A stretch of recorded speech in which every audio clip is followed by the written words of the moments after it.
Chapter 11 का question number 67 जो कि आरबीएससी के मेन एग्जाम 2015 में पूछा गया है।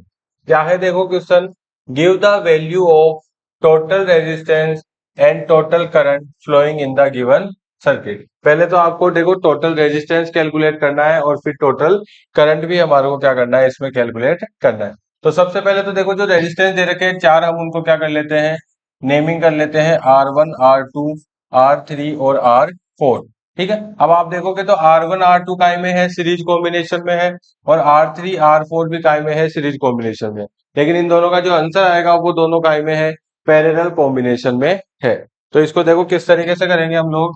पहले तो क्या लिखोगे, let R dash is equivalent resistance of R1 and R2। R1 और R2 का क्या मान लेते हैं, इसको इक्विवेलेंट रेजिस्टेंस, किसको, R डैश को। तो R डैश इज इक्वल हो जाएगा R1 प्लस में R2।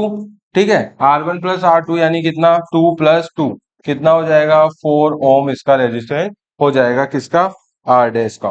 फिर इसके बाद बात करते हैं R3 और R4 को। R3 और R4 के लिए हम मान लेते हैं क्या, R डबल डैश।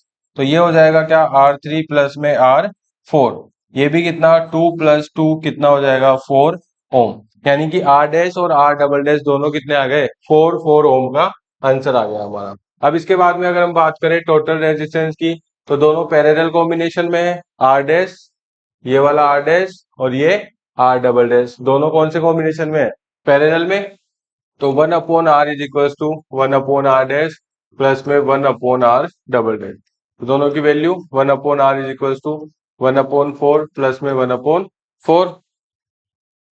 एलसीएम ले लो, एलसीएम कितना हो जाएगा, 4 ही रहेगा, 1 प्लस 1। तो 1/R is equal to 2/4। Reciprocal करा तो R इज इक्वल टू 4/2 और R की वैल्यू आ गई कितनी, 2 ओम। यानी कि टोटल रेजिस्टेंस जो है वो तो कितना हो गया हमारा, 2 ओम जो है वो इसका आंसर हो गया। फिर बात करते हैं टोटल करंट की, आई की। तो आई के लिए क्या क्या चाहिए देखो, V दे रखा है कितना, 6 वोल्ट, R हमने निकाला कितना, 2 ओम, और I हमारा हो गया क्या, किसनवाट वाट। तो ओम्स लॉ के हिसाब से I इज इक्वल टू क्या होता है, V/R। तो I is equal to V कितना, 6 अपॉन में R कितना, 2। तो I इज इक्वल टू हो जाएगा कितना, 3 एम्पियर हो जाएगा। तो इस तरीके से आप इस क्वेश्चन को जो है वो आसानी से कर सकते हैं भाई।